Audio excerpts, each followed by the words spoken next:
welcome everyone to this first session of a 6-week experience. Every Tuesday for the next 6 weeks, we are going to talk about art and religion. I'm going to do the first 2 sessions, and Patty is going to do the second 2 sessions, and Laura's going to do the third 2 sessions. So 6 weeks of art and religion. Okay. So this is the intersection of art and religion. I've been sort of working on this for a long time by collecting materials, not using AI, but just collecting materials. And this is the result of that. I am not an art expert by any means at all. I'm definitely an amateur, but I'm interested in art, as I'm interested in music, but I'm not an expert. And so we're going to kind of share this together and see how that goes. I always say that I facilitate and not teach because my goal is to have interaction, to have discussion, and not for me just to lecture. I don't like to lecture. So my first question is, what is art? So let's jump right in. What is art? Just throw something out. So it's expression. It can be personal expression. Okay. It can be creative expression. It can be reflection or reaction to what you see. Okay. Would you call all art creative expression? It's creative in that I think it goes through a person, so you get their spin. Because you could, all of us could be looking at the same thing and making an art piece, and it would not look the same. Right. So yeah, so I think that there's a uniqueness to that. You know, we all have a creative piece of us. Yeah. You know. Okay, so let's explore this a little bit more. Art is a visual object or experience consciously created through an expression of skill or imagination. We're going to go, sort of from the general to the more specific, right? So let's go to a general one. But I thought the word consciously here is kind of interesting. That I suppose you could make art accidentally, but most artists start out consciously trying to make art. Art is any activity done by people using imagination or creative skills for communication or aesthetic purposes, conveying an idea, emotion, or other forms of expression. If any of you feel like you'd like to comment on any of that, or agree or disagree, or... Okay. Art is not limited to the visual.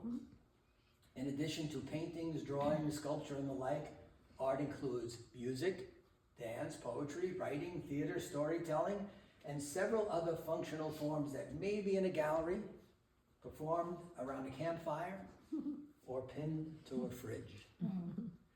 So the first thing I'd like to say about that is, I mentioned it before, that a program like this I think could be done easily with music.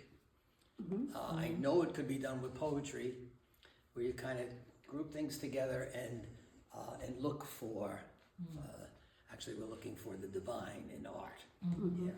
Okay, what about pinned to a fridge? Children's art. Children's art, right? So, most people maybe laugh at that, but the fact is that to the child it's certainly art. Right. And to reinforce that that urge to create is important. Okay, stop me if you want to say something. Art is in the eye of the beholder. So that's a takeoff on beauty is in the eye of the beholder. And really, what does that mean? Art is in the eye of the beholder, or beauty is in the eye of the beholder. What does that really mean? Everyone's experience is going to be different. And, Yeah, it's more subjective. Yeah. Right? So it might be beautiful to you, it may not be beautiful to Right. someone else. So even with art, it might be art to you, but maybe not to someone else. So it is subjective. But I don't think you get to decide, like if it's not art for me, I don't think I get to decide whether or not it's actually art. Well, when you speak of it like that, you're saying that there are other people who can look at that art and they understand more about it than you do or Yeah. I do. Right. And therefore, we Yeah. may not appreciate that until we learn something about it, Right. right? So yeah, I think that's perfectly true. And there's two ways of experiencing art. There's the historical sense of, okay, what's been accepted and why and how does it fit in the historical context. But then there's also the personal, where you're bringing yourself. So how it speaks to you and what it says is might be valid to you, but not to somebody else. And I think that's where the debates happen. Right. And then when you look at history, especially when we get past the 1930s and 40s, where modern artists were starting to push the edges because they no longer needed to record everything because we had cameras. Right. Then you get to that point of like dadaism, where I think that, and is like the forerunner of, Dada was like, okay, I say this is a pipe, therefore it's art, and right. it's just a pipe. Or when Marcel Duchamp picked up the discarded urinal and said, oh, this is a fountain. Yeah. And they showed it at the MoMA. Right. And everybody went, aha. Or a pile of glass. A pile of glass, like rags. that you see at the dia. And, you're kind of like, Right. and so there is that part of, okay, this doesn't speak to me. Or, when I taught art and I would get that question, Yeah. like, well, you have to decide. It might not be art for you, Right. but it's art for somebody else. And then there's the question of, well, when does it, cross a line of, okay, and I think that's where we got to just before postmodernism, Right. which started to grab everything from the past and almost try to reestablish it. So do we listen to the critics or? I think that's an individual, Because even they are subjective, right? Right, Even the critics are, yeah. I always look at it as akin to what your house looks like, and when if you ever watch the show Zillow Gone Wild, where they go to the, it's on Discovery Plus, and they go around to different houses that are, I think there's a website, Zillow Gone Wild, and they're wild houses, things unusual, were crazy. Yeah, unusual. Somebody, built a house that had and it's beautiful. They had all these recycled bottles in the wall of concrete, and but it's like, well, would I live in that? No. But, would I wear that piece of clothing? No, but you can, Yeah, absolutely. Okay, good. So, the next question. Of course. Now on to something easy. I'd like to define the terms. But again, does anybody want to comment before I show anything about what is religion? It might be a little complicated. The concept of religion involves human beings' relation to what they regard as holy, sacred, spiritual, divine, or worthy of special reverence. So this is very general, okay? So we're going to get a little more specific than that. Religion can be explained as a set of beliefs concerning the cause, nature, and purpose of the universe, often involving devotional and ritual observances and a moral code governing human conduct. So, all right, not so general, but again, not very specific. Religion is a unified system of thoughts, feelings, and actions shared by a group. So shared by a group is a very important concept, centered around an object of devotion, such as God or another spiritual concept. So a unified system, so a belief system. Religion is usually categorized as a belief system, which of course begs the question about spirituality. What is spirituality? Okay, any comments about that before we look? It's a strange picture. It's a strange picture? It's all the chakras. Yeah. It's the chakras, yeah. All The the different All the yoga spots in the chakras. body that control different things. Yeah. Spirituality includes a sense of connection to something bigger than ourselves and an individual's search for ultimate or sacred meaning and purpose in life. Okay, again, fairly general. Spirituality can also mean to seek out or search for personal growth, religious experience, belief in a supernatural realm, or to make sense of one's own inner dimension. Spirituality is a world view, so a little more specific, and a way of life based on the belief that there is more to life than what meets the senses, more to the universe than just purposeless mechanics, more to consciousness than electrical impulses in the brain, and more to our existence than the body and its needs. That doesn't necessarily, that's not necessarily any different than religion. I was Right, thinking- I was just gonna say that myself, Yeah. that once you get that specific about it, then all of a sudden, the difference is a group. The group experience. It has to be a group and shared beliefs. So that's the difference. You may not get specific beliefs from that third one, but you can get groups. Obviously, there are groups that work together on that. Organized religion, you wouldn't necessarily. But the real question is this: can a person be spiritual without being religious? Sure, I think so. So spiritual in the sense of what we just talked about, but not being part of an organized Organized religion, right. religious experience. Right. Okay. Can a person be religious without being spiritual? I think so.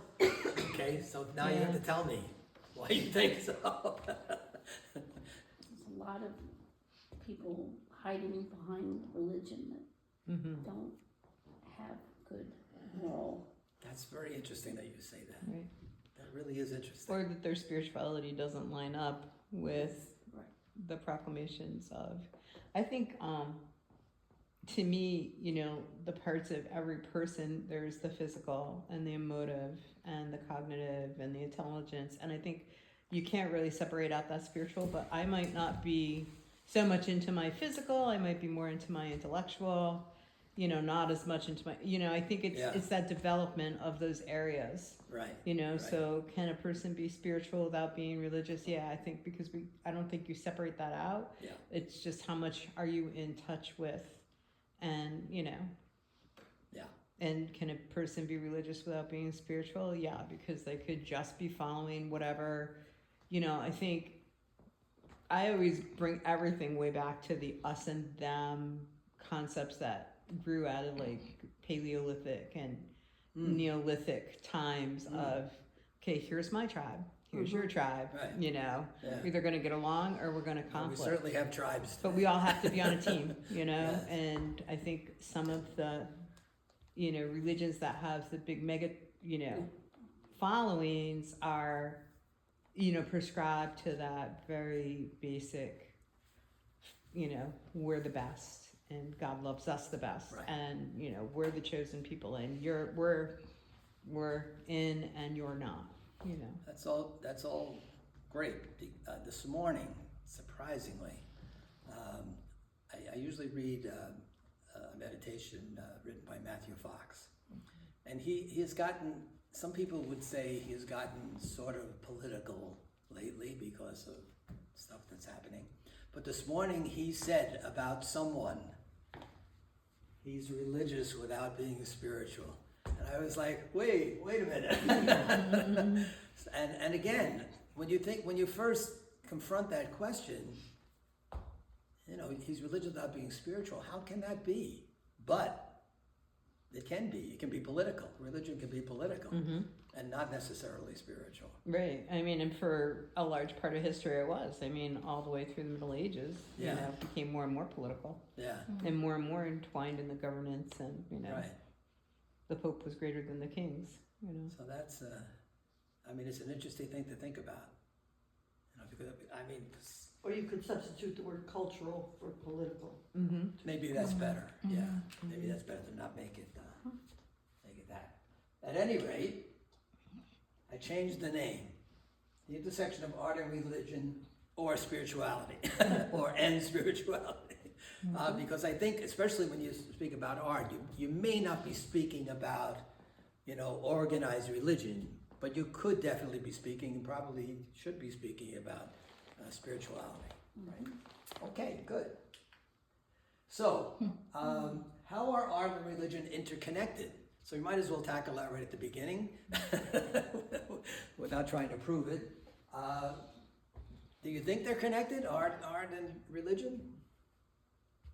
Yes, everybody? I'd say they almost always have been, at least historically. Well, certainly historically. Mm. Yeah, certainly, through the Middle Ages, definitely. But how else? I Not mean, necessarily, maybe, are they connected? yeah. There's some art you think that may not be connected. Right. Yeah. Okay. All right, so maybe we'll see if any of the art we look at is connected or not connected. Yeah, because that's, there are somebody I read, and I can't remember who it is right now, said that art and religion are the same. Aren't the same? Are the Are same. the same. Are the Oh. same. That's the same impulses that you have for religion, you have for art, and they're intertwined and all of that. So I don't know if that's true or not, but we can certainly talk about it. Yeah, Right? I tend to see beauty as coming from God. Yeah, All beauty. Right. right. Right. And so, I mean, I guess that begs the question, well, what if art isn't beautiful then? Right. Is there a connection? Right. But I'm not really asking that question. Well, let's keep that question in mind. Is there a connection there? Even if the art is not obviously religious, like it's not a religious theme or anything like that, Or beautiful. or even beautiful, Yeah. can we see a connection? Mm-hmm. Okay. So, art and religion have been interconnected since prehistoric times. I think this was mentioned. With art being used to communicate religious beliefs, customs, and values, and to link those with divinity. So we're looking for links with divinity, right? Religious art often employs symbolism to convey spiritual messages. Symbols transcend language, enabling believers of different languages, or even without language skills, to connect emotionally and intellectually. So we talk about the Middle Ages, of course, one of the reasons for the stained glass windows in the church was to teach lessons to people who couldn't read, to illiterate people. So art does serve that function as well. The arts have always been integral to religion, with sacred pictures, symbols, dances, chants, and hymns being used in rituals, places of worship, and as aids to prayer and meditation in every religion. So they are intertwined from that point of view. But the question always is, if the art is not specifically religious or perhaps not even spiritual, do we find something religious or spiritual in it? Okay. So this is an interesting book I read, Pilgrimage to the Museum. And the quote, "Art is all about one thing, man's search for God." All art, right? All art. In our hearts, we are clearly longing for, seeking a relationship with our Creator, seeking eternity. That's a start to the spiritual journey. That's a beginning. You have to be a seeker before you become a follower. And this person is an investment professional, so not even a religious person in that sense. But yet he's saying that art is all about the search for God, whatever the art is. So we'll see if that holds up. So one thing we're going to try to do today is art as group meditation, Visio Divina in Latin. And a quote from Matthew Fox, "Art as meditation is the primary prayer form for healthy adults." It's quite a statement. Art as meditation is the primary prayer form for healthy adults. Wow. Okay. So here's the technique. First of all, take a few deep breaths with long exhales. Be conscious of and present to your body. Be conscious of and receptive to your surroundings. There's nothing different there than from all meditation, really. Okay. View the art. What do you notice? What colors, shapes, or areas of the image are attracting your attention?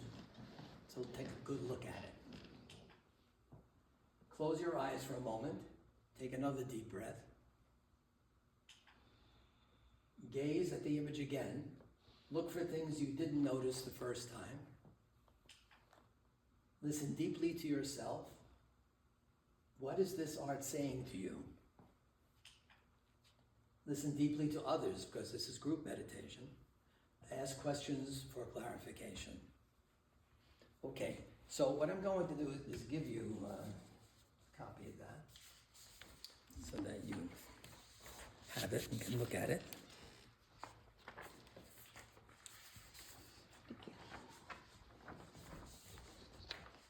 Okay.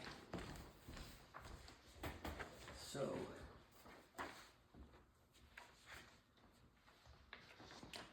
here's the procedure.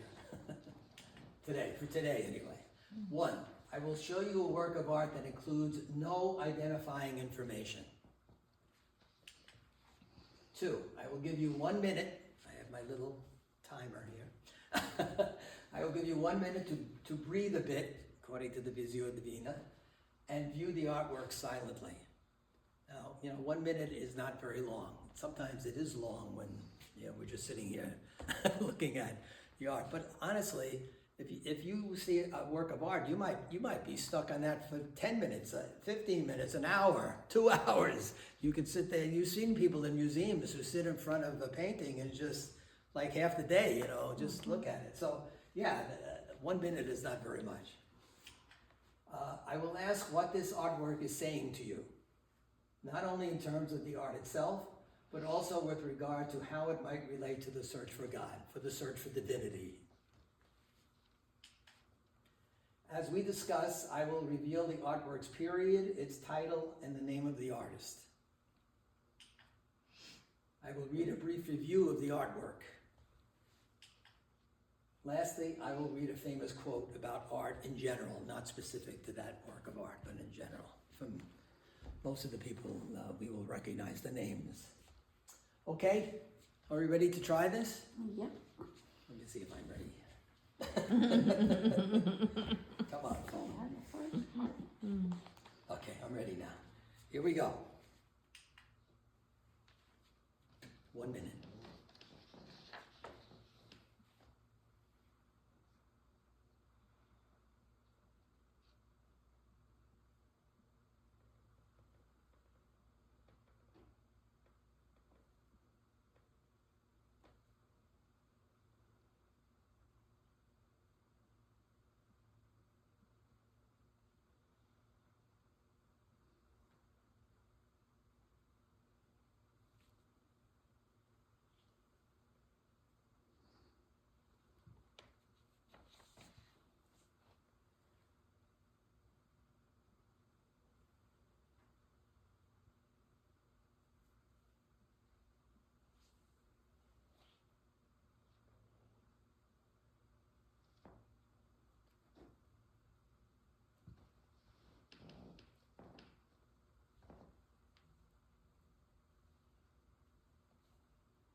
Wake up. Okay.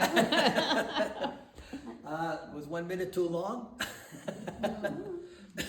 Okay.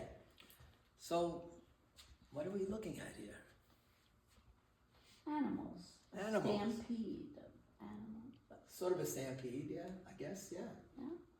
There's movement anyway, you see movement. Definitely movement. Yeah, But one piece of it is reversed.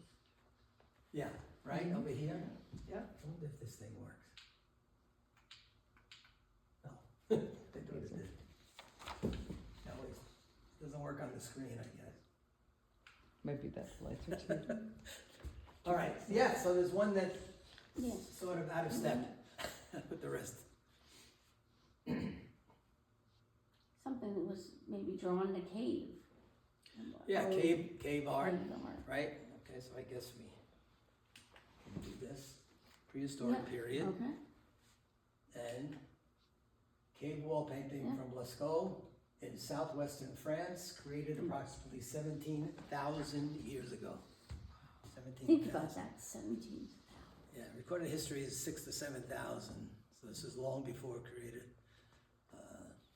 Before Yeah. anybody wrote anything down. Yeah. So connections with the divinity, with God, with religion, with spirituality.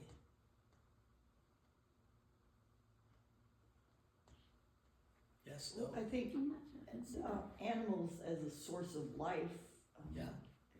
You know, I mean, yeah, you know, our hamburger is important to us for life, but not in the same. Not in that sense. Same way it Right. would have been, you know, for a prehistoric Right. person.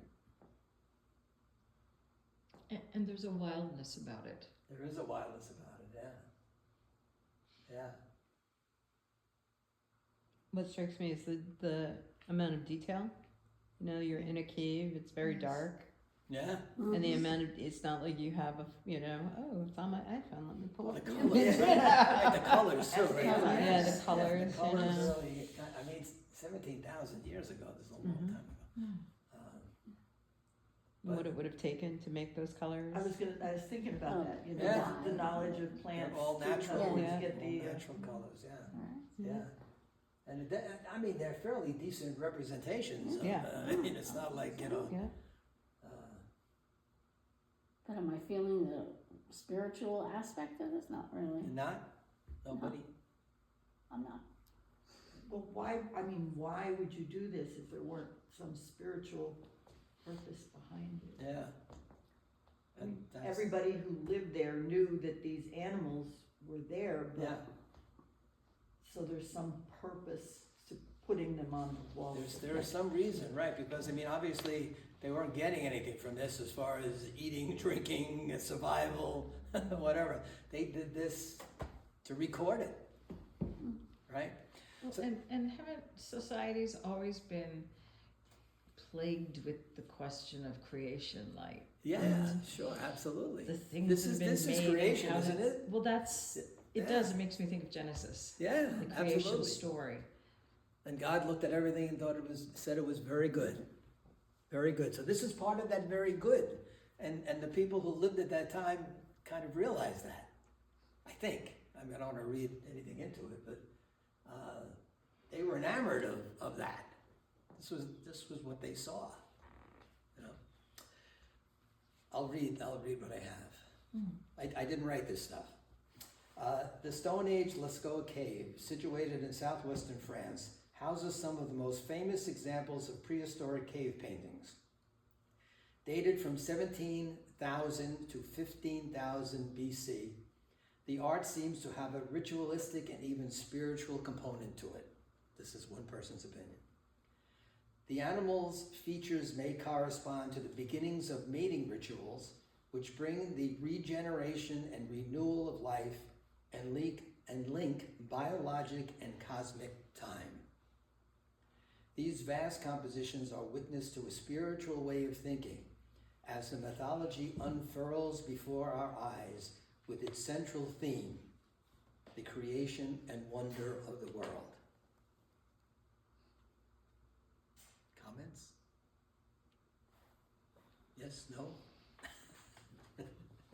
Patty, I see you're doubting. no, it's, you know, and it's funny because when it popped up, it's like, oh yeah, I know where that is. And it's funny because what I taught and what I had learned, you know, was that the thought was that when they painted the animals, that they were capturing the spirit of the, so it was a control thing, because, and the belief, and, you know, how do we know what they believed if they didn't write things down? And it's Right. because when you look at the development of humankind, it does follow the same pattern no matter where, you know, there were cave paintings all over Oh, yeah. the world, and they often were animals because they were dependent upon animals. They used everything from the animal. It was Right. what sustained them. But the thought with Lascaux, what I remember being taught and teaching, was that they felt that they were capturing the animal, and there might have been like a shaman or special person who was in charge of painting the animals. And the reason that they overlap or one's going is that it's not one full composition, but they might go back to that place every time. And Add once something else. the kill was over, Yeah. because they thought, so there are spear marks, you know, so there was thoughts, well, did they, you know, practice killing the animal so that the next day or whenever they were going to have the hunt, that the animal would naturally succumb. It's almost kind of like a pep rally, Yeah. you know, like, Yeah. okay, we're gonna Oh. beat our enemy, you know, not the enemy, or we're gonna contain this Yeah. animal. Mhm. But And- I think I heard a connection with religion. Or something. Yes, yeah, the spiritual, or we need abundance, you know, we need another oxen, you know, to Yeah. bring the oxen or whatever. And the reason that they overlap is that once the event was over, it was no longer necessary, so you could just kind of draw right on the same spot. So there's a kind of a practicality Yeah. to it as well as an artistic, Right. let's say. Yeah, you know. Do you know if there were ever any cave paintings that just did scenery, not with animals, but just with scenery? Landscape? Not, Yeah, like landscape, right? yeah, not to my knowledge. Yeah, I don't have it either, but I don't, it's I don't, interesting. yeah, I don't think, you know, Because I would imagine that, the sunrise, for instance, or something Right, like right, that. right. I don't know if there's cave paintings of that, but you would think that they would respond to that. or, you know, did that become more of a, you know, in this case, I think art as necessity, which is what you see of the paintings. And then, you know, in their tool making, and then the tool making eventually having enough time to bring on an aesthetic, because they weren't going from cave to cave, they started to build, you know, once they Yeah. created architecture and learned how to plant. But Right, that so- was 10,000 years in the It's a making to learn. Evolution, yes. Yeah, to figure out irrigation by, you know, studying nature. Right. Well, this is where we come from anyway. Okay, very good. So, you recognize Albert Einstein. The most important function of art and science is to awaken the cosmic religious feeling and keep it alive. A lot of people considered Albert Einstein, an atheist, that he didn't really believe in God, but maybe not in the traditional God, right? But obviously he's linking art, science, and religion here in this statement. And sometimes we don't think of science as being part of the game, the trio there, but yet it is. And the wonder of science is as much a wonder as the wonder of art and religion. Okay, next. I didn't set this. Okay, 1 minute.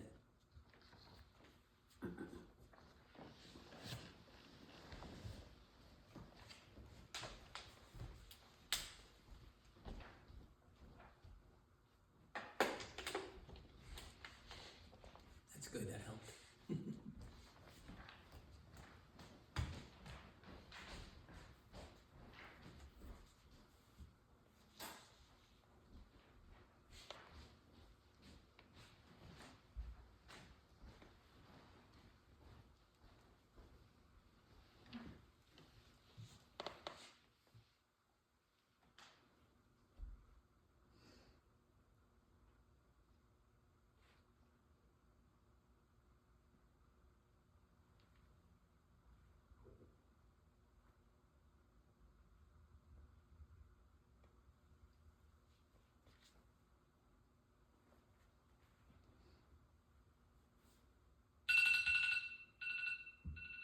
Come on, go up. That minute seemed to go a lot faster than the first minute. I'm trying to figure out what the figure on the right is doing with his arms. Okay. Is he shooting? Is it have an arrow? Is he clapping? Well, what do you see first of all there? An acrobat on top of a bull. Yeah, acrobat. Yeah. Good. Right. Anybody come up with where it might be, or a time period, or Looks Greek, Yeah. Minoan. looks something. Greek? Greek, Yeah, Minoan. And Minoan is right. That's Yeah. very good. Yeah, All right, so late Yeah. Minoan Greek period. Yeah. That's on the Crete, stone painting of bull jumping at Knossos on Crete. The Knossos is the palace of Minos, King Minos, Huh. from where we get the Minotaur from. Minotaur is actually sort of his stepson. I don't want to get into the whole story. Anyway, all right, so that's good. What else? The detail is amazing. It is amazing because this is quite a long time ago. Yeah. 1600 to The 100. frame Yeah. around Yeah, the it, pattern. and- Is it tile? Is it? It's a stone wall, and they painted this on the stone wall. Uh-huh. Which is why you can see kind of the impression of the stone. Yeah, you see the rocks actually, Yeah. in the wall, yeah. But it's not like a cave wall, that rock Oh, was Yes, chopped oh to yeah, make yeah. a wall. Oh So yeah, it it's- was in the palace actually, yeah. Oh yeah. Any connections with divinity or religion or anything like that? When I see it, I keep thinking of it like a circus act. Mhm. Yeah, it does know, look like that. like- It does Like, look are they directing the bull or, you know, the two Yeah. figures on the outside? Yeah. Wasn't the bull symbolic of one of the gods? Not I- sure about that, but a bull all through history has been connected in you know, like in Spain, for instance. Definitely the fight between good and evil and all of that stuff. Yeah. So I think probably here too, to a certain extent. Kind of taming of the bull?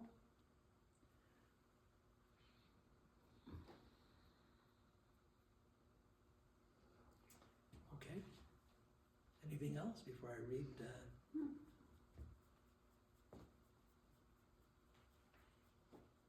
Okay. Bull leaping on Crete was a significant part of the Minoan culture during the Bronze Age. This ritualistic religious or ceremonial rite of passage from childhood to adulthood involved the initiates leaping over the back of a charging bull. What we see is a freeze frame of a very fast-moving scene. A bull charging with such force that its front and back legs are in midair. In the front of the bull is a person grasping its horns and about to vault over it. The next person is in mid-vault, upside down, over the back of the bull. And the final person is facing the rear of the animal, apparently just having dismounted and sticking the landing.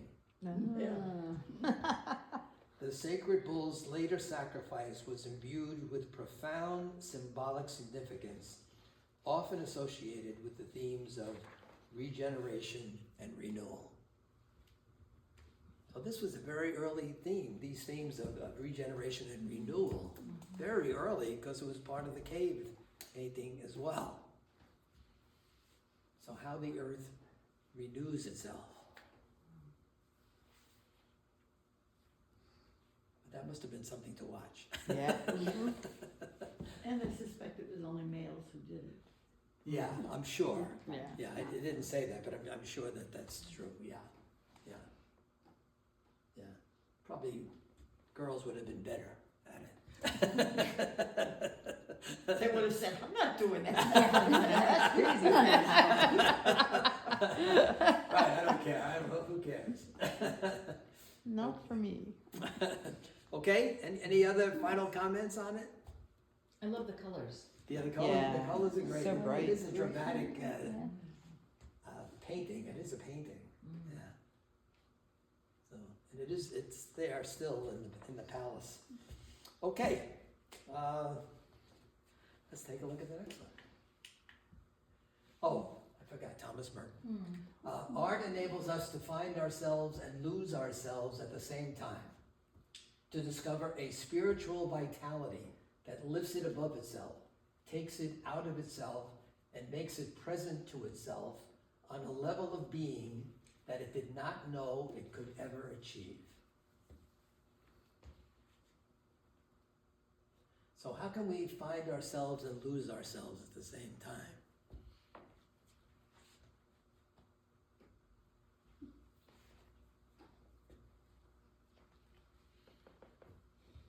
Well, I think we can find our spirituality.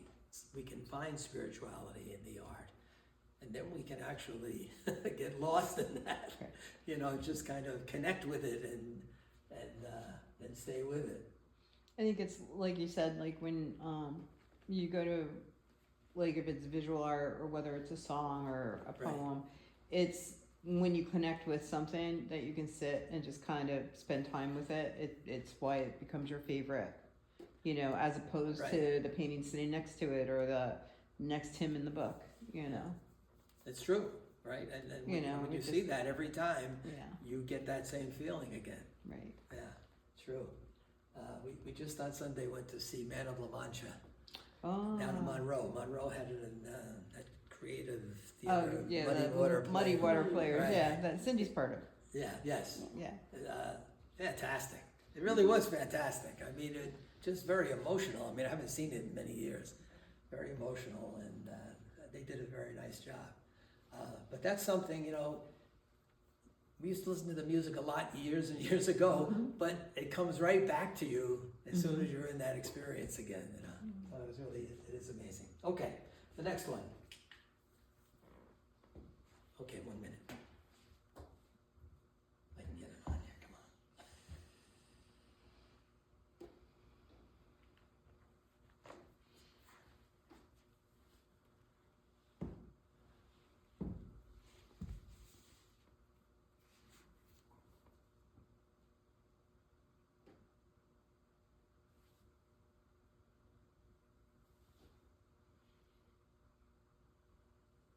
Don't forget the breathing.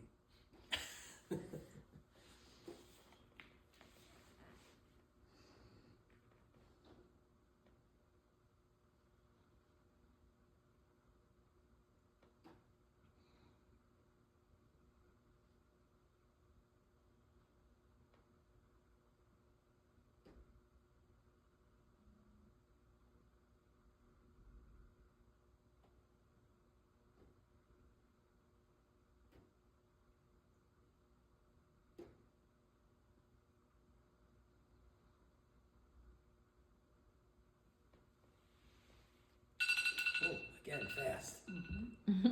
Okay. Okay. Comments? What is this? What are we looking at? Egyptian art. Egyptian art, Hieroglyphics. absolutely.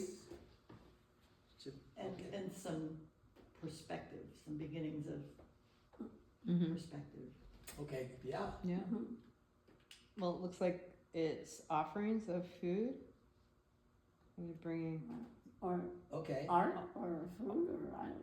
Yeah. offerings over to the sun god Ra, Yeah, yeah, okay. who's grabbing the Very good. grabbing We're the fishes? We're going fast there. I'm sorry. I know Egyptian. That is the sun god Ra. That is the sun god Ra, And, and yeah, I think that's is that food. the pharaoh and maybe the queen? Yeah. Ah, Yeah. Because the queen is in Small. Egyptian art size with stature. Oh, okay. So right. if the pharaoh would be the tallest because he's the most important, Then who are these guys? servants probably. Servants or children children. or whatever. Yeah. Right, and they stack the space, so you think like comic book.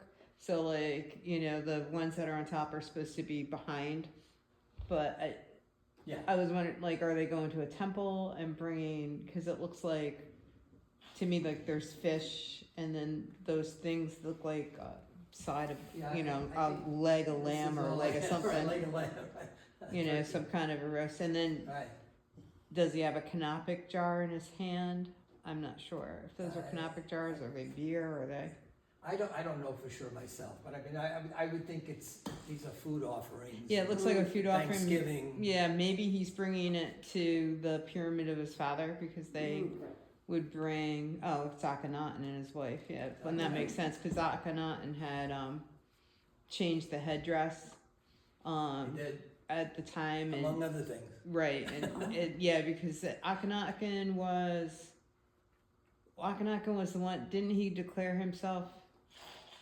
Didn't he say that there was one God? Yes. Yeah, he went from polytheism to monotheism, and they got rid of him, didn't they, because of that? Taking away everything I had. I'm sorry. No, I want you to. That's good. But it's been a I'm really just long kidding. time since I taught Egyptian. Right. But I remember Akhenaten had the weird shaped head. Yeah. And so maybe change the crown shape. You know, there was thoughts that he wanted to change everything. He wanted He to did. say, okay, the old did. religion's gone. This is the new religion. Right. this is the new stuff. Yeah, so Nefertiti, and then they got rid of Akhenaten eventually because people Yeah. don't like change and they want the old ways back. I'll read the story a little bit to you in a minute, but, so what are these things up here? The cartouches are the ones with Cartouches, the right. ovals, so those would be oval. people's names. It's always about a pharaoh, though. Yeah. The cartoon. Yeah, a cartouche would be, that's identifying the person. And a this person. is, nobody said papyrus, but this Papyrus, is papyrus. yeah, And papyrus. if anybody wants to see what papyrus Oh, actually feels yeah. like, Yeah. I do have a piece of papyrus. Every good history teacher does, right? Yeah. I have one too. That you bought, like right outside of the Met from those folks for $5. I actually bought it in Cairo. Oh, I bought mine outside the Met. Right, so that's real. Thank you. So they painted right on this, wrote on it. Yeah. But really good pigments, because there's variations Yeah. of color and Right, shades and and stuff. again, all natural stuff, Yeah. right? Yeah. Nothing is commercialized. Okay. Anything else? What are all these things hanging down here? Those are the hands. Yes. The hands of the sun god Ra. These are the hands. And then, like, is that an. sort of the blessings on? Yes. Is there an ankh? Sometimes there was the little symbol of life, the little circle with Yes. The cross. Kiro, I think it's the called. kiro. Yeah. I don't know. Is it like right by Akhenaten's face It there? looks like that, and I don't know what Or that is he- is up on top there. That looks like Yeah. a little munchkin or something. Little munchkin hanging, new baby or whatever. So my wife and I went to Egypt in 1988, and so we had one of these done for our family. Oh, that's nice. So we have four cartouches. Cartouche, Or yeah. touches, each one with the name and hieroglyphics of our names, and then Ra, his hands coming down and blessing us, that kind of thing. So that's in our living room. We've had that for a long time now. Interesting. All right. Anything else before I read this? Akhenaten was a pharaoh of ancient Egypt from 1353 to 1336, of course BC, who was known for establishing a new religious cult dedicated to the worship of the sun god Ra in the form of the sun disk, Aten. So he changed his name, actually. Amenhotep. I forget what it was. Amenhotep, yeah. Amenhotep, I think. Yeah. And he changed it to Akhenaten because of Aten. Right. So it was an attempt to shift Egyptian worship from polytheism to monotheism. So that's quite dramatic. Characteristic of this period of Egyptian art, this family scene, painted on papyrus, depicts Akhenaten, his wife Nefertiti, and their children receiving life and sustenance from the solar disk above, a representation of the sun god Aten. So they're not giving to him, they're getting from. He's They're getting. getting his blessings, and all of that stuff eventually comes to him, but they're not giving it to him. It's just, sort of a Thanksgiving Right. kind of lifting up sacrifice, if you want.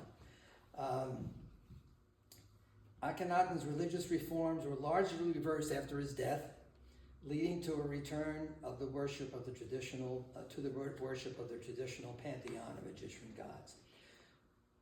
When I first saw this, the first thing that occurred to me is, where does Moses fit into all of this? Because Moses, of course, with the one God, monotheism. So there are conflicting dates for everything here because they don't know for sure. But Moses supposedly 1393 to 1273. So Akhenaten was 1353 to 1336. So he was in there. He was in that time period. But Akhenaten was not the pharaoh at the time of Moses. Ramses II was the pharaoh at the time of Moses, because they think the Exodus happened 1250, something like that. But it is fascinating to think about, this concept of the one God. Where did it come from? It was obviously out there in the air somewhere, So it's kind of, did Akhenaten get it from Moses, or did Moses get it from Akhenaten? Because remember, Moses was part of the royal house before this, right? So it is fascinating stuff. And Tutankhamun, I was just looking it up, Tutankhamun was his son. Was his son, right? And they brought, after they offed him, they Yeah, put he only lasted 40 years. Yeah, they put Tutankhamun on, I don't know if they put him directly on the throne, but he went on the throne young, Yes, so that the priests could take over and reverse they everything. reversed it, yeah. And Nefertiti was part of it too. She was part of the Yes. reversal. Yeah, and here it says that Nefertiti wasn't his mother, it was one of his sisters, Well, which one of the confusing things is that the names were used over and over over again. and over again, yeah. And it wasn't unusual, like in the time, in the Roman times, Cleopatra, you know, she by law, by Egyptian law, had to marry her brother. Yeah, And that came because of the Greek influence, that they wanted to keep the line pure. pure, yeah. They didn't want it to mess with the Egyptian, so they kept it like that, yeah. So, weird. Any final thing? Interesting kind of thing to look at. Okay, this is my friend Matthew Fox. Metaphors and symbols, after all, are the stuff of all art and religion. Our souls do not speak human languages.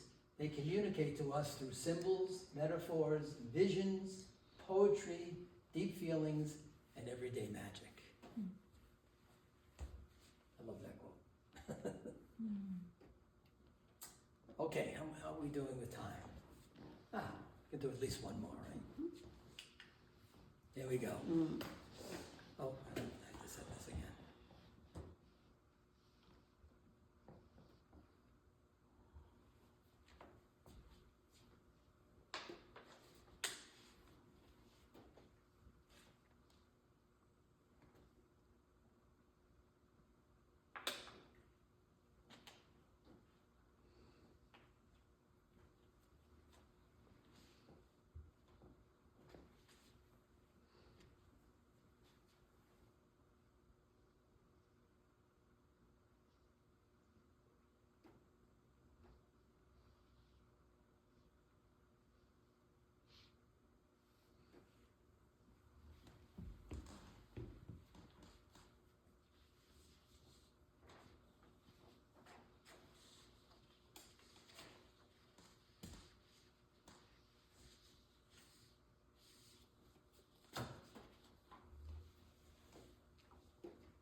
What are we looking at?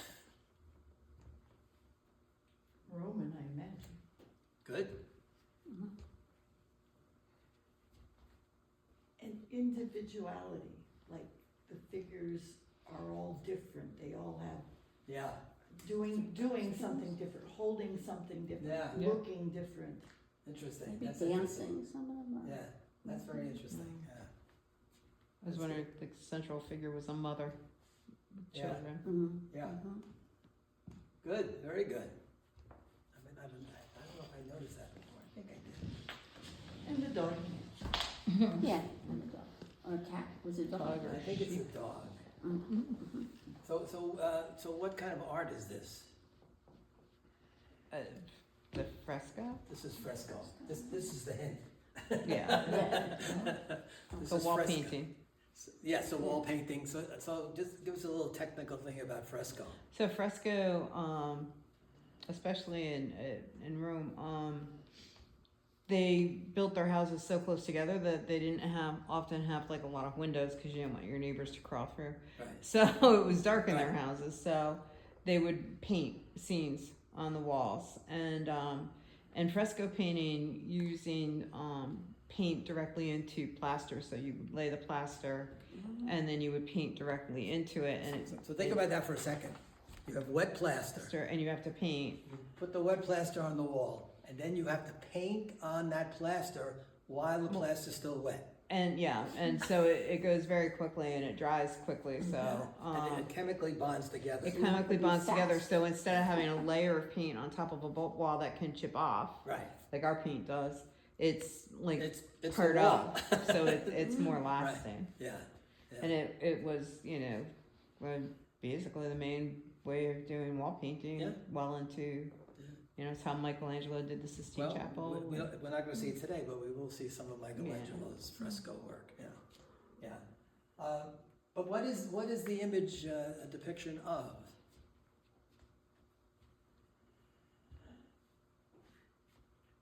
Is it muses? That's a There's not pretty enough good of them. guess. Not enough of them. Yeah. Or spring, I'm thinking spring and they have the flowers up there Yeah. waving. Okay. Festival. Yeah, festivals. So, a fresco painting from a house in Pompeii, that doesn't reveal anything. So let me read this. In the ancient towns surrounding the Bay of Naples, such as Pompeii, the people worshiped the Lares and the Penates. The Lares and the Penates. Deities who they believed protected the household. The Lares were spirits of the family dead, whom the family considered to be divine. Each morning, the people prayed and made offerings to images of the Lares at the family shrine. The Penates were guardians of the entire household to ensure the family's welfare and prosperity. The shrines to these household gods, called Lauraria, many of which are found in Pompeian houses, ranged from simple wall frescoes to large and elaborate shrines, often in the form of a temple. So even though we think of the Romans as, believing in the gods, those are the Greek gods. The Romans really were not into that culturally. They were into ancestor worship. Not that whole, but they kept that because it was culturally interesting to them that they kept the whole God thing from the Greeks. So each one of these is a representation of somebody in the family, and I guess they tried, and I like what you said, because I think they tried to make each one unique, each one a little bit different, which is kind of cool when you think about it.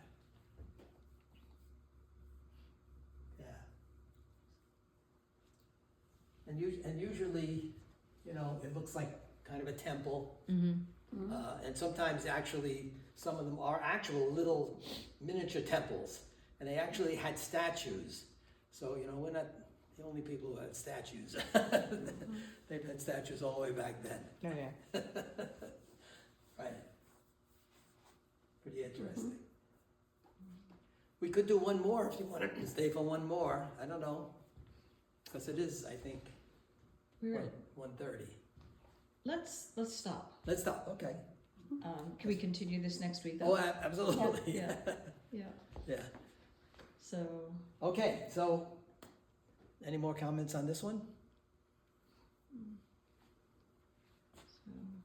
So what did you think? You think it's a worthwhile venture to talk about these things? Do we have a quote on this one? A quote, did I read it? I did read it, didn't I? Yeah, but The ancient towns around the Bay of Naples. Yeah. So each morning the people prayed and made offerings to the images. Can you put it up on the screen so I can see how those words are spelled? Well, that's a good idea. Okay. The Lares and the Penates.